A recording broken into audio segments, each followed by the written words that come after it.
Why do you deserve a better life? Genuinely think about it. What have you done or what do you bring to the table that makes you entitled to having that better life? God, luck, the universe, whatever you believe in is sitting on the other side, and if you can't come up with a reason why they should choose you over someone else, maybe instead of being at the table, you should be in front of a mirror. Everybody wants their dream life, but you get what you are, not what you wish for. We need to rethink what it means to level up and be a pick-me, because behind these harsh words is the naked truth. Your world is a product of who you are. And if you want better, you need to be better. Then the universe will pick you and send the best things your way. We should also redefine what luck is, because it doesn't exist. And being lucky doesn't exist either. A coincidence and opportunity is the result of your hard work building up in ways that others don't understand or that even you don't understand. As with all of my other videos, improving yourself is straightforward but never easy. The whole point of this video is to stand out to the universe, and you'll never do that by doing something easy.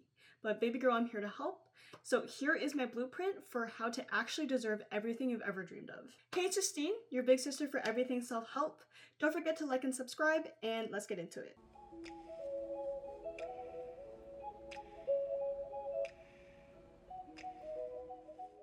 Who the fuck are you? What makes you you? What qualities, what skills, what personality, what presence do you have in the room? If you can't answer those questions, then you need to do some research. I know it's a cliche thing to say, like, oh, you're not gonna get what you want if you don't know what you want, but let me take it a step further. I think that everybody knows what they want. Whether it seems surface level, like, I wanna be pretty, I wanna be rich, I wanna be accomplished, those things are still valuable. Don't let anybody else tell you otherwise. But if we look past what we want and start going into who we are, we'll know why we deserve it, and also how we're gonna get there. If you know yourself, you know your habits, your strengths, your weaknesses, and your strategy. I can confidently say that you will achieve your goals because everything becomes clear. You know how to pick your own schedule, and you know what to improve on, and you're already closer to your goal than a lot of other people. Instead of passively wishing for something to happen, you know how to actively progress and improve based on your capabilities. And also, you don't sabotage yourself by ignoring your weaknesses and needing external validation. This is where the mirage of luck comes in. Let's say you wanted a model for a fitness brand, but you don't match the image right now. You have a normal body type, but that's not what they're looking for. So you could work out more, eat less, and take yourself to a modeling agency. But that's super impersonal, and that causes a lot of people to develop self-hatred and burn out. But if you know yourself, you can make some powerful changes and actually achieve that dream. You may have been working out to build muscle rather than burn body fat, so you change what exercises you do.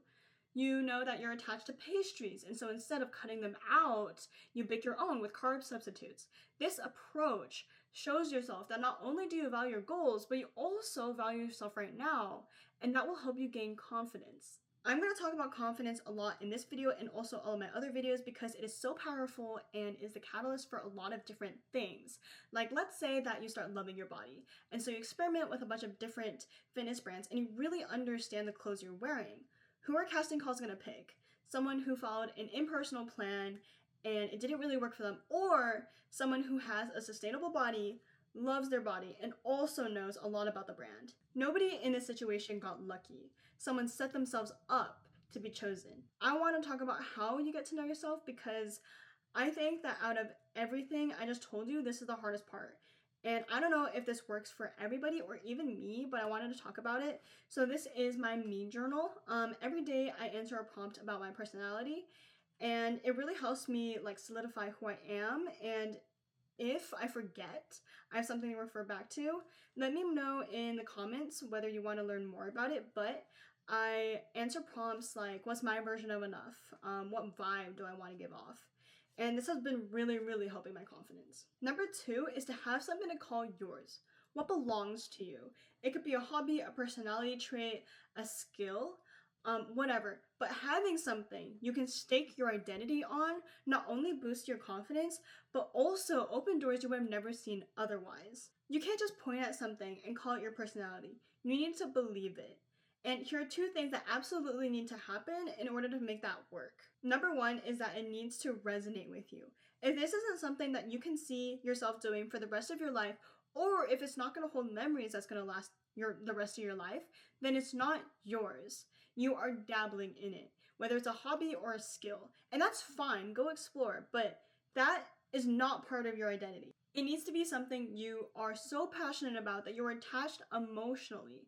It is something that you always carry with you. For me, it's my passion to help people through boosting their confidence.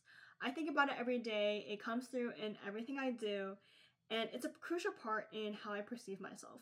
Like, if I lose this, then I'm not me anymore. Number 2 is, in addition to feeling that passion, you also need to pursue it.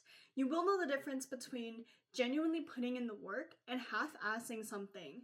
And you cannot half-ass something that you claim as part of your identity. If you do that, you will completely decrease your confidence because you are lying to yourself and breaking promises repeatedly. And that is the fastest way to turn off your vibrations, and the universe will not choose you. When you do something the best you can, you dedicate as much energy, as much time, as much attention to it as you can. And I guarantee you doing this will make you feel better every single day. And I know that that sounds unrealistic to a lot of people, but I just want to clarify one thing. Doing the best you can looks different for different people. And so you can treat whatever this is as a full-time job.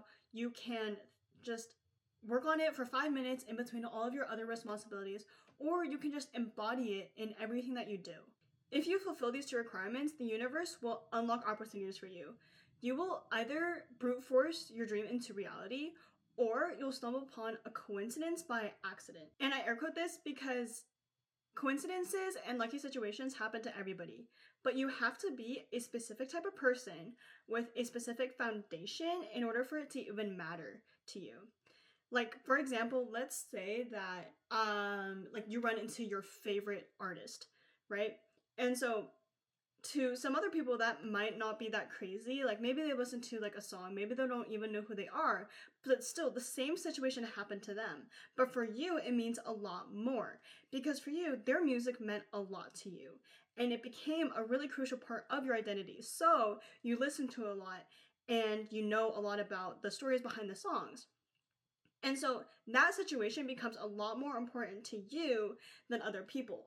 And I don't know, maybe something crazy could happen. Like, let's say that they're really impressed by how much you knew and they really liked your personality. You develop a relationship with somebody that you always looked up to. That's not being lucky. That's you setting up a situation and setting up yourself that you could take advantage of. So show the universe who you are by being passionate about something and actually pursuing it, because that's how you attract things that are meant for you. Number 3 is to look better. I'm not just talking about objective beauty, I'm also talking about your aura, the way you treat other people, and also the way you treat yourself. Because that all shows up visually. Like, you can totally tell by the way someone carries themselves, their body language, the way they talk. No matter how subtle it is, you can always tell. So yes, learn the makeup, find your style, but that doesn't have anything on your confidence and kindness. The most beautiful and attractive people I know are not stereotypical models. They are smart, they're funny, they're compassionate. What's beautiful about them is their mindset. They know who they are and they love that person. And you see that in their ease and their ability to be in the moment. And this is what allows them to view the world as theirs. So they take risks, they work hard, they dream big, and they also respect other people. And this makes them really, really attractive, not just to me, but to the universe. This presence can make all the difference in finding success because they will come across more opportunities. People will give them more opportunities. That's it. It's that simple. Number 4 is detach from the outcome. So this will be pretty hard to understand, but the tighter you hold on to something, the faster it runs away. I know it sounds counterintuitive, but you need to let go of the outcome, or at least have a looser grip on it, because it will not happen. Your dreams, exactly the way you see them, will not happen.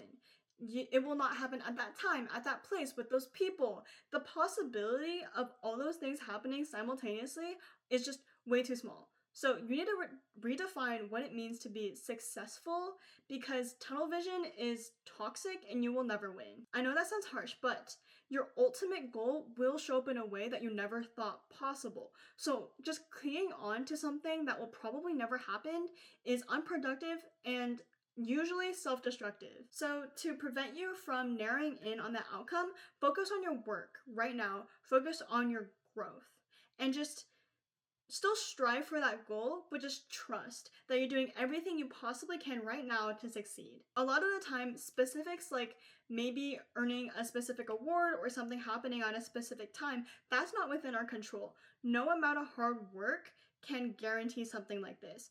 But if you reconfigure your dream into, oh, I will get recognition for my work, or my dream will eventually happen, you will succeed. For example, I wanted to get into Stanford. I didn't, but I still succeeded. I had the grades, the internships, the awards to get myself into UCLA. And if I just defined success as getting to Stanford, I would have viewed myself as a failure. But along the way, I realized that my end goal was just to get into a good college, which I did. So I would call that a success. See, detachment isn't playing hard to get with the universe, like a lot of people say. It's giving the universe more flexibility and a bigger probability of giving you what you want. And in addition, your worth isn't based off of something that you have no control over. Thank you for watching to the end of the video. I just have some closing remarks.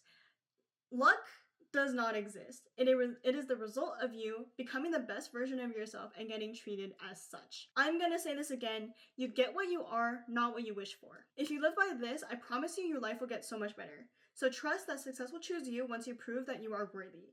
Good luck, and I'll see you in the next one. Bye!